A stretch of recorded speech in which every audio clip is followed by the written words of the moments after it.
Seperti apa aliran Alawiyin atau Nusairiyin, aliran mantan Presiden Suria Bashar al-Assad. Ceritanya mulai setelah Nabi Muhammad SAW meninggal dunia. Ketika Nabi Muhammad meninggal dunia, muncul dua kelompok teman-teman.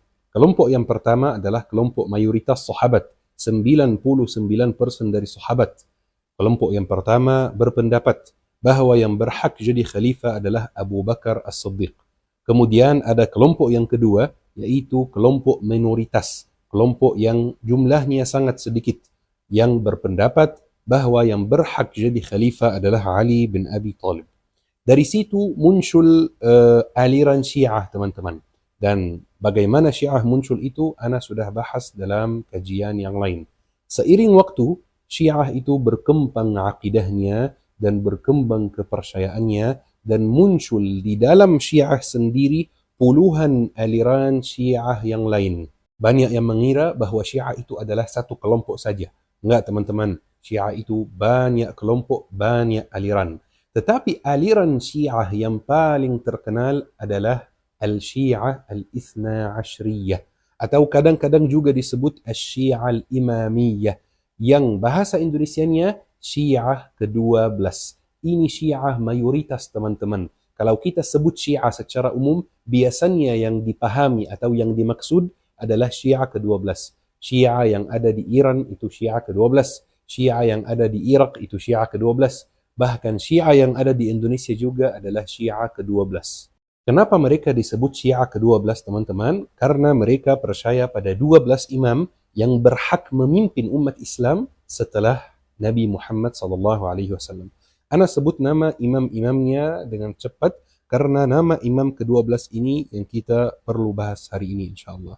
Yang pertama adalah Ali bin Abi Thalib, yang kedua Al-Hasan bin Ali, yang ketiga Al-Husain bin Ali, yang keempat Ali Zainul Abidin, yang kelima Muhammad Al-Baqir, yang keenam Ja'far As-Sadiq, yang ketujuh Musa Al-Qazim, yang kedelapan Ali Ar-Ridha, yang kesembilan Muhammad Al-Jawad, yang kesepuluh Ali Al-Hadi, yang ke-11 Al-Hasan Al-Askari, dan yang ke-12 adalah Muhammad Al-Mahdi. Tolong teman-teman hafal nama ini, Muhammad Al-Mahdi.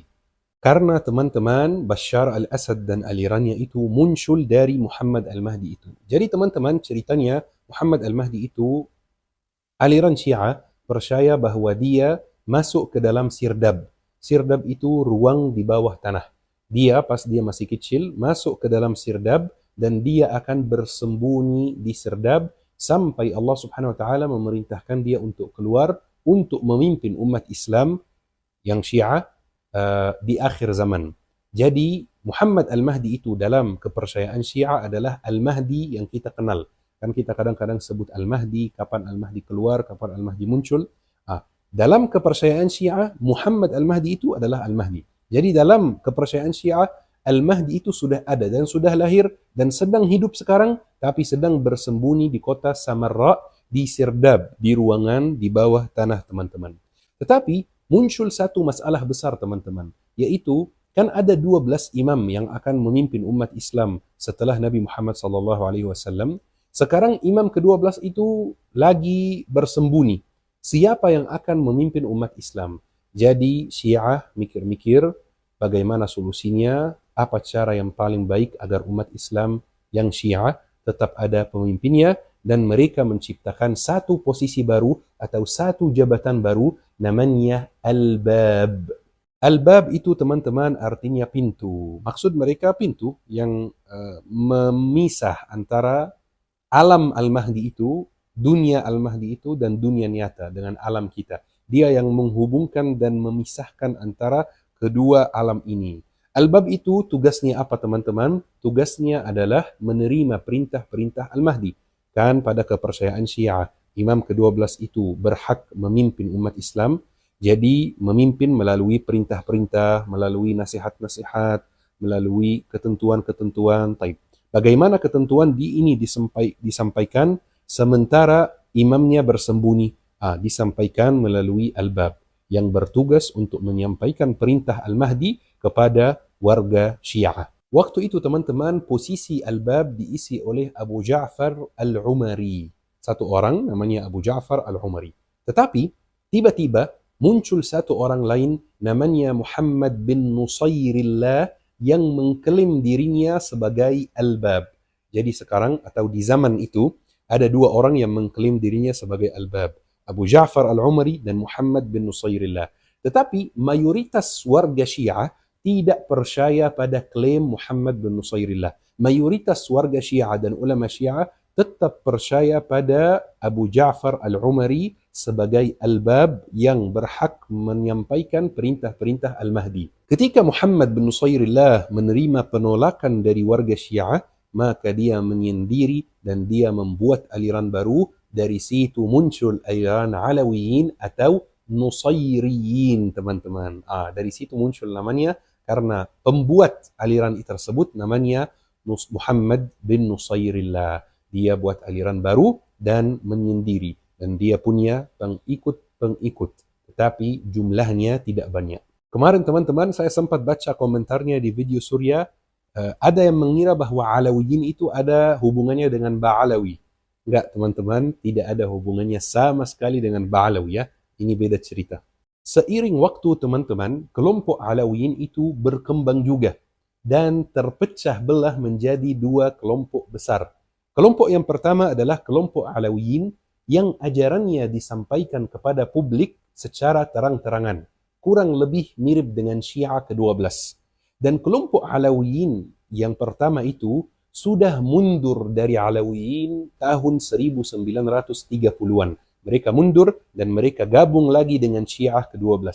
Masalahnya di kelompok yang kedua teman-teman, yaitu kelompok Alawiyin Batiniyah, yakni ajaran mereka, kepercayaan mereka disembunyikan atau tidak disampaikan ke publik secara terang-terangan. Dan ini adalah kelompoknya Bashar al-Assad dan ayahnya yang memimpin Suria sampai kemarin. Masalahnya teman-teman, kelompok Alawiyin yang kedua ini benar-benar menyimpang dari Islam. Sampai Syiah ke-12 sendiri mengkafirkan mereka. Apalagi dengan sunnah teman-teman. Mereka dinyatakan keluar dari Islam oleh Syiah maupun oleh Sunni teman-teman. Kenapa keluar dari Islam? Menurut siapa keluar dari Islam? Menurut mayoritas markas fatwa di seluruh negara Islam teman-teman sudah menyatakan bahwa Alawiyin sudah keluar dari Islam. Kenapa keluar dari Islam teman-teman? Karena Alawiyin percaya pada Trinitas teman-teman. Kurang lebih seperti saudara kita yang beragama Nasrani. Mereka percaya pada Trinitas yang mereka sebut namanya Ain Mim Sin. Saya ulangi sekali lagi, Ain Mim Sin. Artinya apa? Ain itu maksudnya Ali bin Abi Thalib. Mim artinya Muhammad atau maksudnya Muhammad. Sin maksudnya Salman Al-Farisi. Jadi Alawiyin teman-teman percaya bahwa Ain itu adalah al-ma'na. Artinya apa? Artinya inti dari ketuhanan. Inti dari Tuhan. Yaitu Ali bin Abi Thalib. Tuhan yang sebenarnya itu adalah Ali bin Abi Thalib. Kemudian mim mereka sebut dengan as-surah. Mim adalah Muhammad, Nabi Muhammad SAW. Mereka sebut as-surah yang artinya nampak dari Tuhan di bumi. Ya, nanti saya jelaskan artinya apa. Kemudian sin mereka maksudnya Salman Al-Farisi, yakni al-bab yang menyampaikan perintah Tuhan kepada umat. Ain Mim Sin, Ali bin Abi Thalib, Muhammad bin Abdullah, Salman Al-Farisi. Secara sederhana, mereka percaya teman-teman bahwa Tuhan yang sebenarnya itu adalah Ali bin Abi Thalib. Tetapi Tuhan ini turun ke bumi dalam nampak, dalam jasad, dalam badan satu orang namanya Muhammad bin Abdullah. Kemudian orang itu punya wakil atau punya pembantu atau punya sahabat yang namanya Salman Al-Farisi yang tugasnya adalah menyampaikan pesan-pesan Tuhan kepada umat teman-teman. Dan teman-teman Alawiyin juga percaya pada 5 orang suci. Mereka sebut begini, Al-Khamsatul Aitam, 5 orang yatim, 5 orang yang suci. 5 orang itu, 4 dari mereka memang sahabat Rasulullah SAW dan 1 orang bukan sahabat Rasulullah. Yang pertama adalah Al-Miqdad bin Amr. Al-Miqdad bin Amr menurut mereka dia itu bertanggung jawab atas hujan dan petir.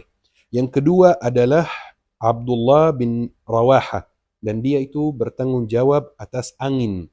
Yang ketiga adalah Abi Dzar Al-Ghifari dan dia bertanggung jawab atas perputaran planet-planet. Yang keempat adalah Utsman bin Ma'zun yang bertanggung jawab atas penyakit dan kesembuhan. Dan yang kelima adalah Qunzub bin Hamdan, yaitu pembantu Ali bin Abi Thalib. Dia bukan sahabat dan dia bertanggung jawab atas jiwa dan badan, pencabutan jiwa, pencabutan nyawa. Alawiyin juga teman-teman punya sebuah kepercayaan yang mirip dengan Hindu, yaitu jika ada satu orang yang meninggal dunia dalam keadaan percaya pada Ali bin Abi Thalib, maka dia tidak akan meninggal dunia begitu saja. Dia akan meninggal dunia, kemudian nyawanya akan masuk di badan yang lebih mulia dari badan yang sebelumnya, badan yang lebih baik, badan yang lebih soleh. Dan kalau ada satu orang meninggal dunia dalam keadaan tidak percaya pada Ali bin Abi Thalib, maka nyawanya akan masuk ke hewan atau akan masuk ke badan orang buruk misalnya. Dalam aliran Alawiyin juga teman-teman ada salat dan zakat. Makanya kadang-kadang kita melihat foto dan video Bashar al-Assad melaksanakan salat. Tetapi dalam aliran tersebut hukum salat dan zakat itu tidak wajib. Mereka ada beberapa salat lain yang wajib, tapi salat yang tidak ada sujudnya. Salat yang dilakukan dalam keadaan berdiri dan hanya wajib bagi pria di atas 40 tahun. Dalam aliran Alawiyin juga teman-teman, jilbab hukumnya tidak wajib. Makanya kalau kita melihat foto istri dari Bashar al-Assad, itu tidak berjilbab semua, dan hampir semua wanita dari aliran tersebut tidak berjilbab juga. Suriah itu teman-teman negara yang keragamannya luar biasa. Banyak etnis, banyak suku, banyak ras, banyak bahasa, banyak agama. Luar biasa beragam.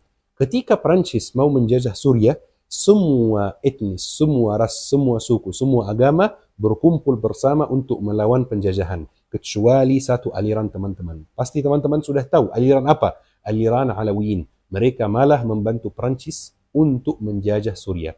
Ketika Suriah sudah menjajah Prancis, Suriah buatin Alawiyin sebuah negara baru. Namanya Ad-Dawla Al-Ladhiqiyah Al-Alawiyah. Negara Ladhiqiyah Alawiyah teman-teman. Dan negara itu berdiri sejak tahun 1923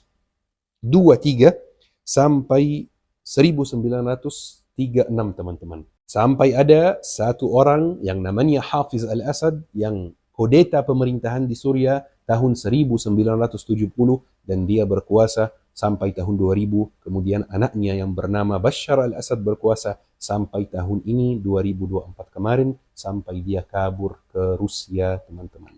Seperti ini teman-teman asal usul aliran Alawiyin. Seperti ini asal usul aliran Nusayriyin teman-teman, minoritas yang memimpin Suriah selama 50 tahun.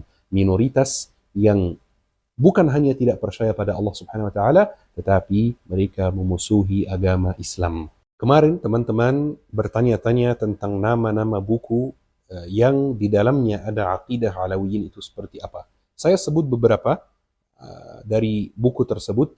Hampir semuanya belum diterjemahkan ke bahasa Indonesia teman-teman, jadi masih dalam bahasa Arab atau bahasa Persia. Yang pertama ada An-Nidaya Al-Kubra, yang kedua adalah Al-Ma'idah, yang ketiga adalah Al-Majmu', yang keempat adalah Al-Fiqhul Qamari. Dan empat buku ini buku yang dibuat oleh orang Alawiyin langsung. Ada satu buku lain yaitu Al-Baqura Al-Sulaimaniyah fi Syarh At-Taifah Al-Alawiyah. Buku yang kelima ini dibuat oleh musuhnya Alawiyin, menjelaskan akidahnya. Jadi teman-teman bisa baca dari sudut pandang Alawiyin dan bisa baca dari sudut pandang musuhnya sendiri. Mudah-mudahan apa yang disampaikan dalam kajian ini bermanfaat teman-teman. Mudah-mudahan kita semua dirahmati oleh Allah Subhanahu wa taala. Teman-teman, pesan terakhir saya seperti biasa, kita harus berkaca dari Timur Tengah, jaga negara sendiri, jaga negeri sendiri, jaga tanah air sendiri, supaya tidak terpecah belah teman-teman. Harus hidup damai agar kita bisa berkembang, agar kita bisa hidup nyaman, agar kita bisa hidup senang. Allah Subhanahu wa taala kirim kepada kita contoh-contoh dari saudara kita di Timur Tengah agar kita berkaca, agar kita mengambil pelajaran. Teman-teman yang dirahmati oleh Allah Subhanahu wa taala, mudah-mudahan kajian hari ini bermanfaat. Syukran. Wassalamualaikum warahmatullahi wabarakatuh.